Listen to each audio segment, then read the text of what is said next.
Perbedaan ilmu hadis riwayah dan juga diroyah. Yang pertama, ilmu hadis riwayah. Ilmu hadis riwayah ialah ilmu yang meliputi pemindahan atau periwayatan perkataan Nabi Muhammad SAW dan perbuatannya serta periwayatannya, pencatatannya, dan penguraian lafaz-lafaznya. Inti dari ilmu ini memang membahas tentang pemindahan riwayat, penukilan riwayat, baik secara lisan maupun tulisan. Kitab kuning yang banyak dipelajari di pesantren mengulas masalah ini dengan sebutan syarah hadis.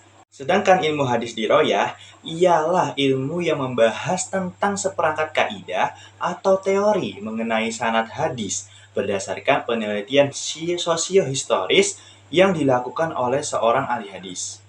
Ahli hadis akan menyatakan bahwa guru dan murid itu bertemu atau tidak, dan apakah setiap dari guru dan murid tadi memiliki kredibilitas dan ingatan yang kuat atau disebut adil dhabit atau tidak. Selain itu, apakah dalam penelitian sanad tadi ada ilat atau yang disebut dengan nilai negatif atau tidak, dan begitu seterusnya.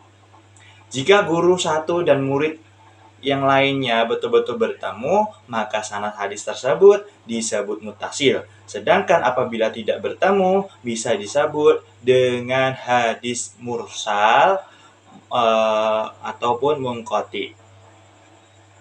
Contoh hadis riwayah. An al-Mughirah qala sami'tu Rasulullah sallallahu alaihi wasallam yaqulu inna kadhiban alayya laysa kakadhibi ala ahadi faman kadzaba alayya muta'ammidan falyatabawwa'u maq'adahu minan nar. Rawahu Muslim wa ghairaha. Dari Al-Mughirah radhiyallahu an, ia berkata, aku mendengar Rasulullah SAW bersabda, sesungguhnya dusta atas namaku itu tidak seperti dusta atas nama orang lain. Dan barang siapa dusta atas namaku dengan sengaja, maka hendaknya ia menempati tempat duduknya di neraka. Hadis riwayat Muslim dan lain-lainnya. Perbedaan sanad, isnad, musnid, musnad, dan matan. Yang pertama, sanad. Sanad ialah jalan yang menyampaikan kita kepada matan hadis. Semisal, dikabarkan kepadaku oleh Malik yang menerimanya dari Nafi, yang menerimanya dari Abdullah ibnu Umar, bahwa Rasulullah Shallallahu Alaihi Wasallam bersabda. Maka perkataan perawi itu dikabarkan kepadaku oleh Malik hingga sampai kepada bersabda Rasul dinamai dengan sanad. Disebut pula thorik dan wajh. Yang kedua, isnad, musnid, dan musnad. Isnad adalah penerangan tentang hadis bersanad. Kemudian musnid adalah orang yang menerangkan hadis beserta dengan sanadnya. Sedangkan musnad adalah orang yang diterangkan tentang hadis beserta dengan sanadnya hingga Rasulullah Shallallahu Alaihi Wasallam. Yang ketiga, matan. Matan dalam bahasa yaitu muka jalan. Sedangkan di dalam ilmu hadis, matan ialah penghujung daripada sanad. Perbedaan hadis mutawatir dan hadis ahad beserta pembagiannya dan contohnya. Yang pertama, hadis mutawatir. Hadis mutawatir adalah hadis yang diriwayatkan oleh orang banyak atau perawi yang banyak yang terhindar dari kesepakatan untuk berdusta sejak awal sanad sampai akhir sanad dengan didasarkan oleh panca. Pada hadis mutawatir ini, jumhur ulama membagi menjadi 3.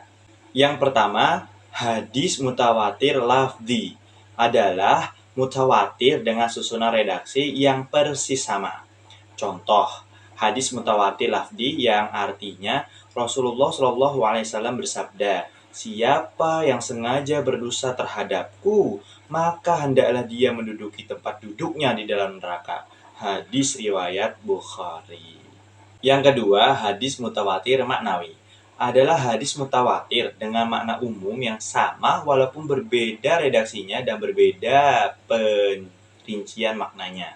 Contoh hadis mutawatir maknawi yang artinya Rasulullah Shallallahu Alaihi Wasallam pada waktu berdoa tidak mengangkat kedua tangannya begitu tinggi sehingga terlihat kedua ketiaknya yang putih kecuali pada waktu berdoa memohon hujan.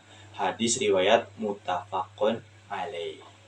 Yang ketiga, hadis mutawatir amali adalah hadis mutawatir yang menyangkut perbuatan Rasulullah Shallallahu Alaihi Wasallam yang disaksikan dan ditiru tanpa perbedaan oleh orang banyak untuk kemudian juga dicontoh dan diperbuat tanpa perbedaan oleh orang banyak pada generasi-generasi berikutnya. Contoh hadis-hadis Nabi tentang waktu sholat, tentang jamaah, tentang jumlah rakaat, sholat wajib, adanya sholat Id, adanya sholat jenazah, dan lain-lainnya. Yang kedua, hadis ahad. Hadis ahad ialah hadis yang para rawinya tidak mencapai jumlah rawi hadis mutawatir. Baik rawinya 1, 2, 3, 4, atau 5, tetapi jumlahnya tidak memberi pengertian bahwa hadis dengan jumlah rawi tersebut masuk dalam kelompok hadis mutawatir. Kemudian pembagian hadis ahad ada 3. Yang pertama, hadis masyhur adalah hadis yang diriwayatkan dari sahabat tetapi bilangannya tidak sampai ukuran bilangan mutawatir. Kemudian baru mutawatir setelah para sahabat dan demikian pula setelah mereka. Contohnya Rasulullah Shallallahu Alaihi Wasallam bersabda, seorang muslim adalah orang yang kaum muslimin tidak mengganggu oleh lidah dan tangannya. Hadis riwayat Bukhari, Muslim, dan Tirmizi. Hadis aziz adalah hadis yang perawinya tidak kurang dari 2 orang dalam semua derajat sanad. Contoh, Rasulullah Shallallahu Alaihi Wasallam bersabda, kita adalah orang-orang yang paling akhir di dunia dan yang paling terdahulu di hari kiamat. Hadis riwayat Hudzaifah dan Abu Hurairah. Yang terakhir adalah hadis gharib. Hadis gharib adalah hadis yang diriwayatkan oleh seorang perawi yang menyendiri dalam menyelesaikan hadisnya tanpa ada orang lain yang meriwayatkannya. Contoh, dari Umar bin Khattab katanya, aku mendengar Rasulullah SAW bersabda, amal itu hanya dinilai menurut niat dan setiap orang hanya memperoleh apa yang diniatkannya. Hadis riwayat Bukhari, Muslim, dan lain-lain.